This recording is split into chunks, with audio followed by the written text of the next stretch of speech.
A very warm welcome to Bhutan This Week, our weekly news magazine program with me, Tandon Finso. Our top stories this week: His Majesty the King inaugurated the first National Scouts Day coinciding with His Majesty's birth anniversary.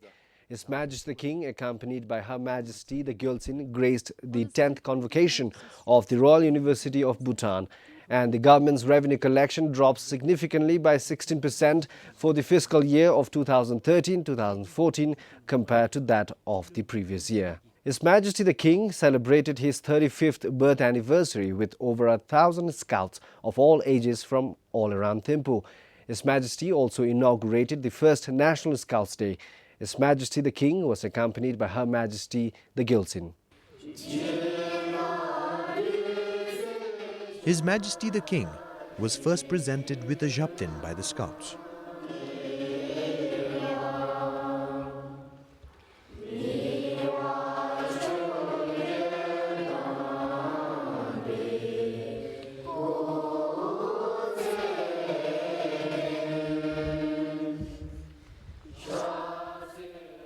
Following the japtin, the Scouts listened with excitement as His Majesty said he shared a deep bond with Scouts in Bhutan and has addressed every annual event. The Scout Dugishibagi Kachubera Kanamjindu Majeti Tega Judibe Chashunigi Kokop Chitopjisa. So Che Labe Boda Kachera Beru at Sagangosa. My biggest concern is mediocrity. Kadividu so the Machele Hamalabdobala, Halamchi Dulas, Halamchi di Mitub Selabdal. Good is not good enough. We don't have numbers. Country is small. Youth, fairly limited. And we have only a certain number of young people like yourselves going to school. Mediocrity is unacceptable. It will destroy our future. Aniboda halamchi di gora mogosa. You'll have to be brilliant. Namboda the scout vidiru, lobdana beru, china beru, loshuma, lasa hiru, cha jachale, jacha, chegi nasa. His Majesty the King also told the Scouts that they were all custodians of Bhutan's culture, heritage, and national identity. His Majesty said that they must always strive for excellence. Scout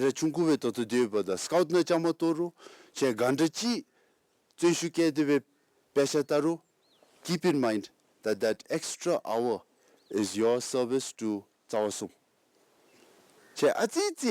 Tepchi Gankachi ba Tepchi Laji Bedawachi, Apa Amagi, Sodatown, Failtown, College Metopse, the dead Sagi in bed, Kara Jora Tepe Nosum Town. There were the Shaggy Druntachi, Tagamachin, Anidi, Chomzume, Backjashim Rangi, Gab the Gahab Lupidusum Jisa. So Chagi Anichi Nosum Tanasa. That extra burden that you carry is the biggest investment and contribution towards our collective future. Not just your own future, but collective futures. His Majesty the King and Her Majesty the Gyaltsen then cut a birthday cake offered by the Scouts. His Majesty also visited different stalls set up by the Scouts.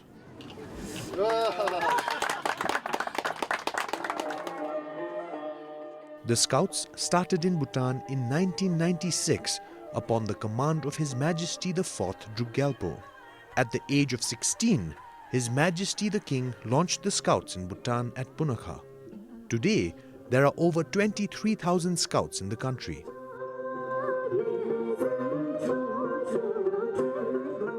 Tenzin Rapki, BBS News. His Majesty the King signed royal charters to establish a law school in Bhutan and for Desung. The law school, which will be built in Paro, is envisioned as the locus of legal education and the primary pathway to admission to practice law in Bhutan. It will also serve as a center for the promotion and promulgation of research concerning Bhutanese laws and legal system. The institute aims to recruit its first batch of students by 2017 and upgrade to provide LLM courses in the next 3 to 4 years. Desung was initiated upon the Royal Command in 2011 and has trained 14 batches of volunteers so far. The volunteers have assisted the armed forces and police during national events and in times of disasters. His Majesty the King also granted citizenship Kidu to 196 individuals at the Kunre of the Tashichizong. Tens of thousands of people gathered at the Chanlimithang Stadium in Thimphu to celebrate His Majesty's birthday. Prime Minister Sring Tobgay graced the event.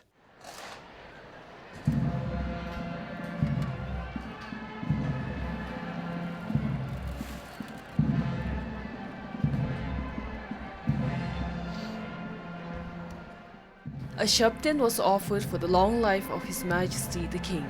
This was followed by the birthday song to His Majesty. Addressing the gathering, the Prime Minister asked the people to make 5 pledges to His Majesty the King.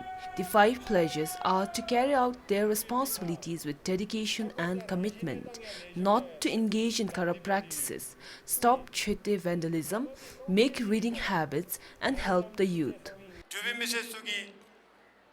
gengu pomedi lejimbe chashu kauche digibe chashu beodalu sem bain sho digibe ngache gyakapnalu nyenledi rata chuni myo seshuni.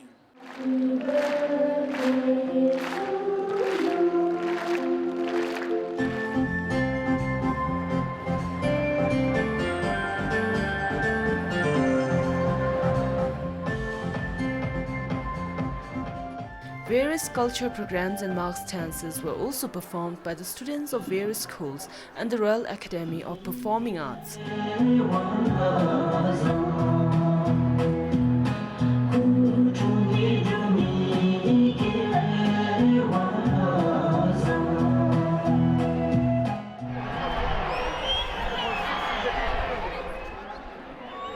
One of the main highlights of the event was the Nyage Dendur, or the strongman competition organized by the BBS. The crowd cheered and jeered as they supported for their own contestants.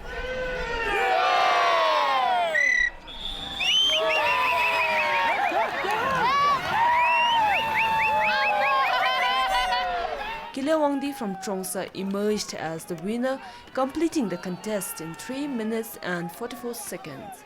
He was also the youngest among the contestants with just 22 years old. He received a cash prize of 300,000 Newton.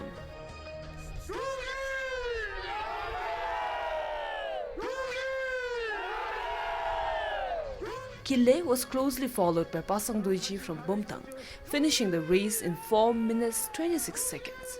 He received a cash prize of 200,000 Newton.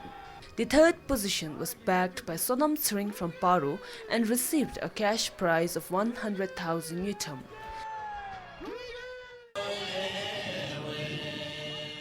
The celebration ended with the Tashi Lebe. Sharab Songmo for BBS News. On behalf of the people of Bhutan, the Prime Minister and other senior government officials offered birthday wishes and Losa Tashi Dele to His Majesty the King at the Linkana Palace on Sunday. Led by the Prime Minister and the Cabinet, Opposition Leader and the National Council Chairperson, Pungtim Dratsang, heads of the armed forces and constitutional bodies, Tongsa Penlop scholars, Desups, taxi drivers and vegetable vendors from the Centenary Farmers Market offered birthday wishes and Losa Tashi Dele to His Majesty the King.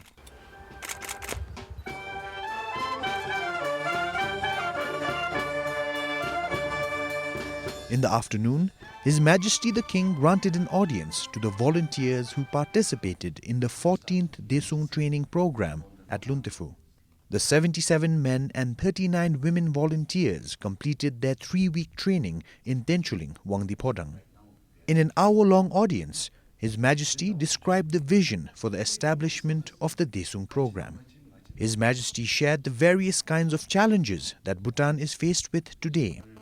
His Majesty also shared his deepest concerns to overcome these challenges. The volunteers completed their 3-week training on 7th February. bringing the total number of Desups in the country to 1,644. Tenzin Rapke, BBS News. Although residents of Sarpong town encountered a major fire disaster recently, they came together to celebrate His Majesty's birthday. In fact, it was a moment for them to pay tribute to whatever His Majesty has done to help them rehabilitate at the earliest. The celebration was held at Gilifu Public Ground. Addressing the gathering, Sarpong Zongla Dawala, on behalf of all the people, offered their gratitude to His Majesty the King for visiting them and rendering full support to the fire victims. Tungkara Luden Dilu, Sarpong Zonghagi, Mrs.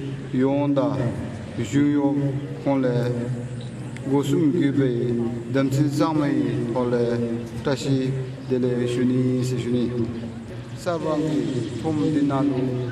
Making Jue Kapu Bede Sechilu, Detele, Shepi, Usabe, Rugi, Luchin, Tanamami Mase, Miwang, Horaya, Tu Gewada, Tu Tewalu, Masikwa, Umobe, Shepi, Chana, Songwa, Kengen Jumeda, Sikaru, Chete Nandegibe, Kidu Namedi, Namra. Beru Machara Gahari Semkale Je Parapambaki Sichi Seshuni.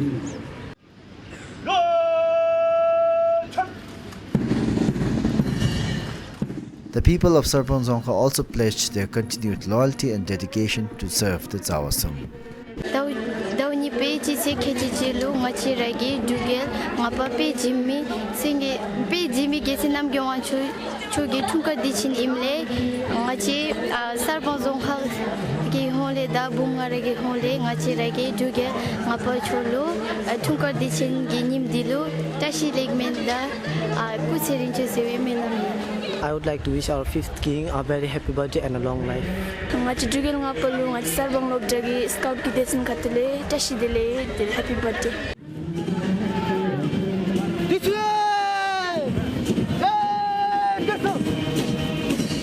Students from schools under Sarpong Zongkha presented various culture programs.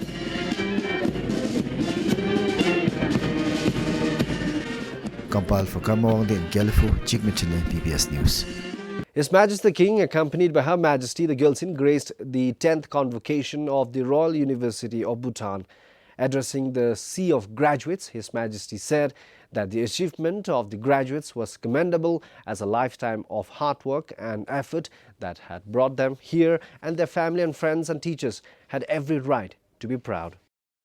His Majesty the King shared with the graduates the three things that His Majesty wants every young person in the country to remember. 1. The graduates as custodians of our national heritage and cultural identity.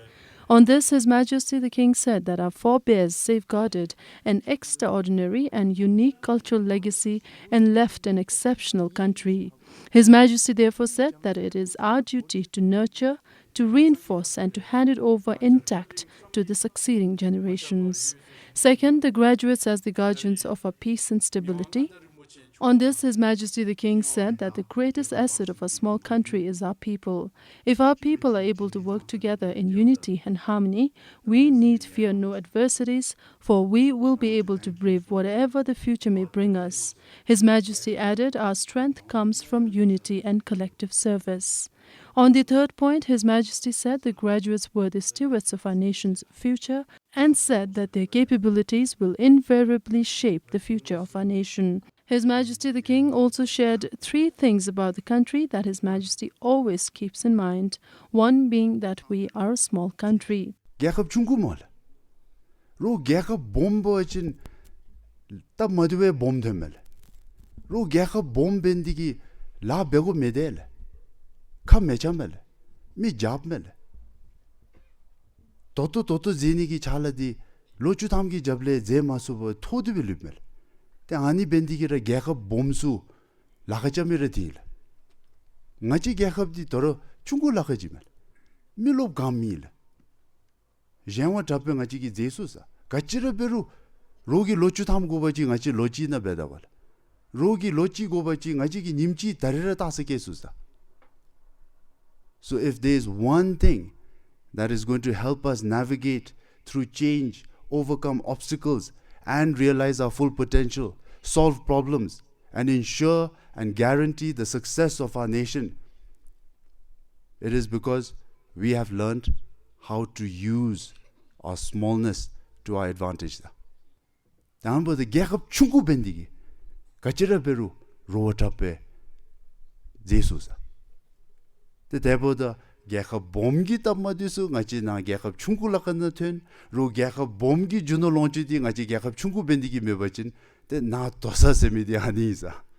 If we have the problems of large countries, as far as inefficiency is concerned, bad plans, inability to execute anything properly, these are associated with very large populous nations, geographically unmanageable, demographically difficult to govern.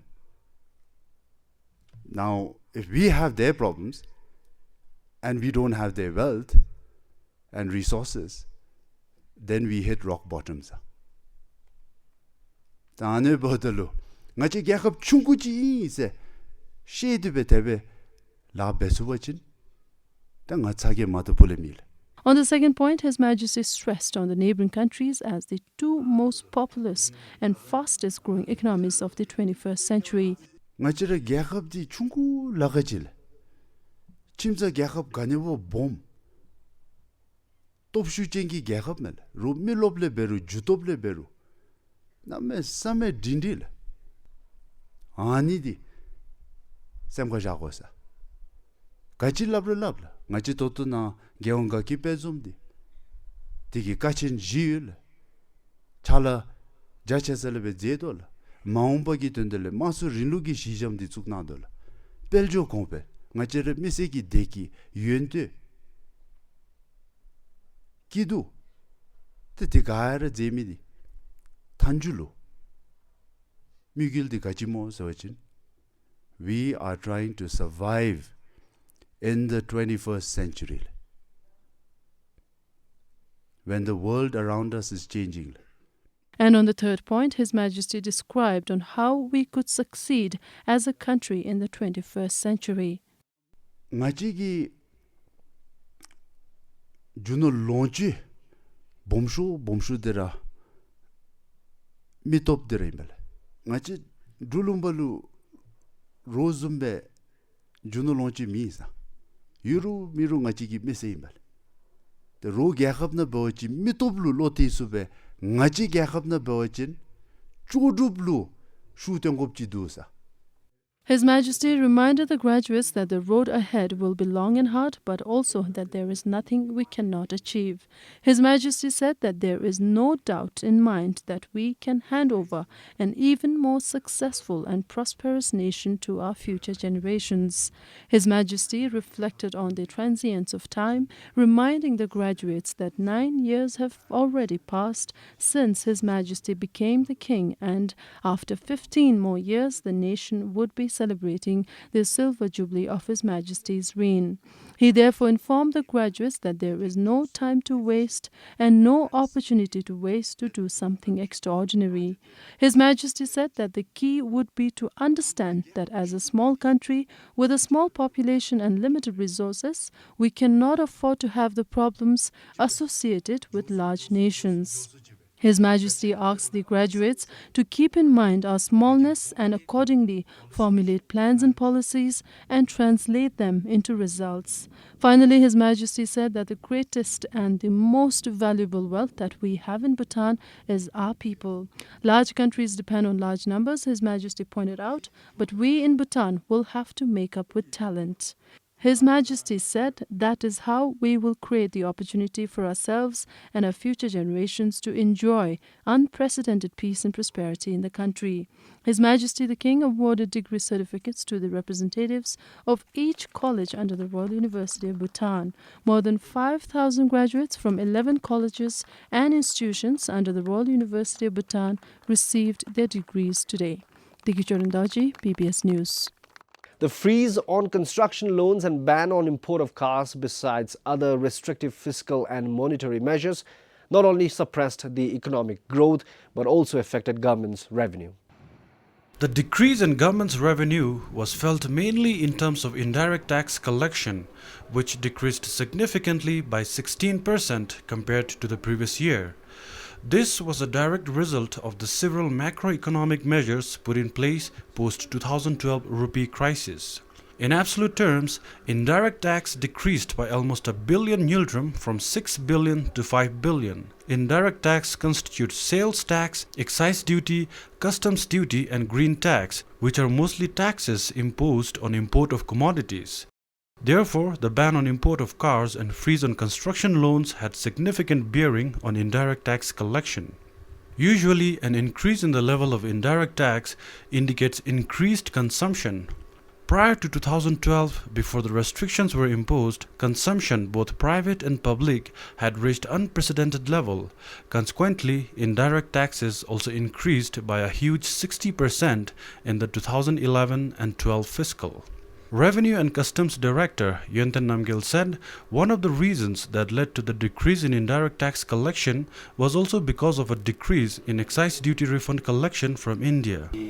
If you compare why the decrease is from the previous fiscal year to this fiscal year, is actually it's not a decrease, but what happened is we got the areas of the previous two fiscal years in the year 12-13 fiscal year. That's why on top of that year's excise duty refund, we got another 2 years areas. So those three added up comes to quite a huge size. So you see that it is a huge amount in that particular year. Whereas in this current fiscal year, it is around 2 billion. However, direct tax collection increased 18% in the 2013 and 14 fiscal. Under direct tax, corporate income tax increased by 26%.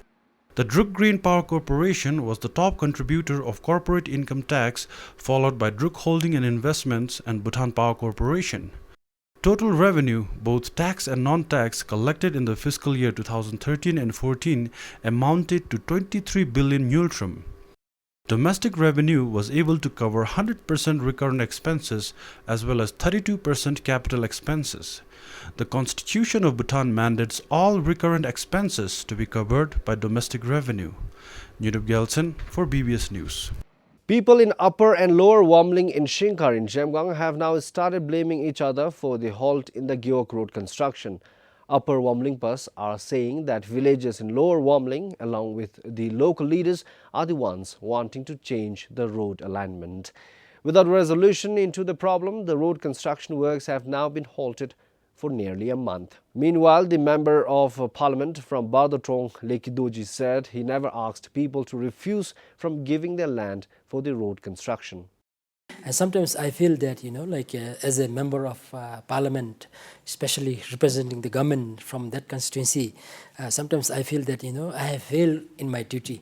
But then if you really look at these members of parliament, we don't directly get into the execution of these things. Yes. So it is quite sad.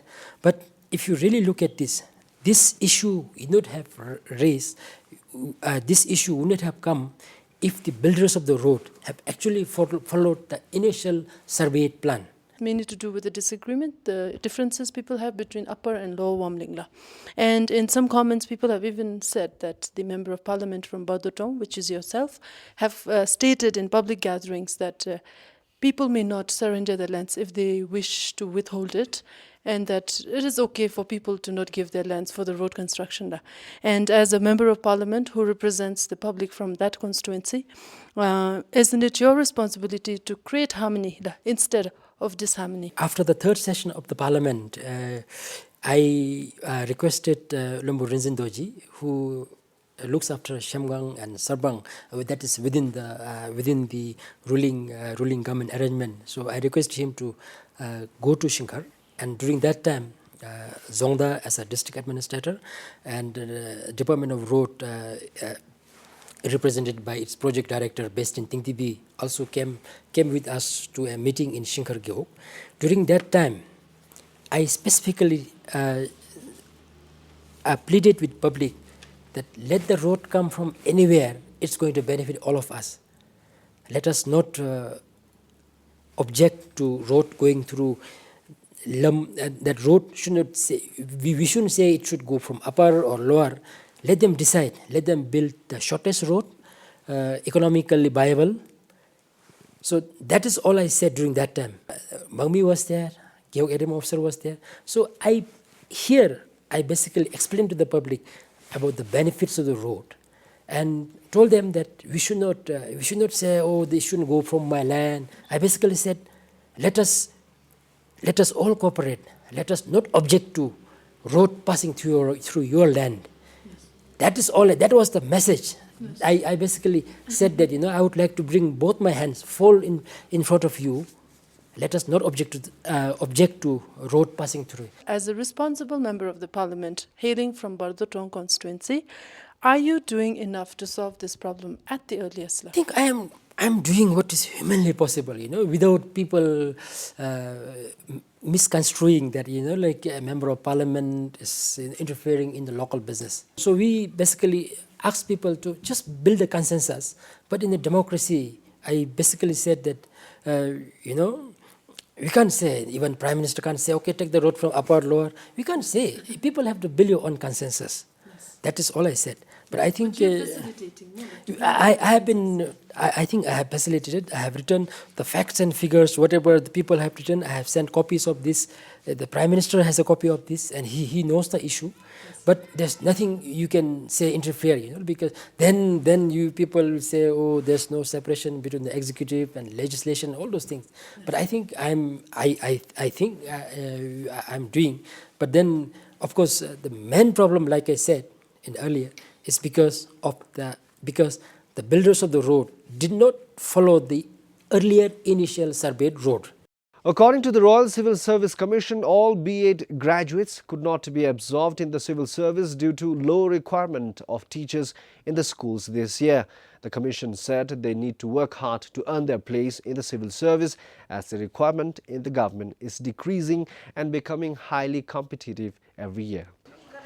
The Royal Civil Service Commission announced the B.Ed examination results on 18 February, where only 182 were selected from 417 graduates. The current batch of B.Ed graduates is the only batch to witness many graduates to be screened. Those selected are glad that they could overcome the hurdle. For now, they are waiting for their placement in the schools. I would like to thank all the teachers who gave me opportunity and help in the field of my profession. I'm very glad, but for those who are not selected, I have a lot of concern for them.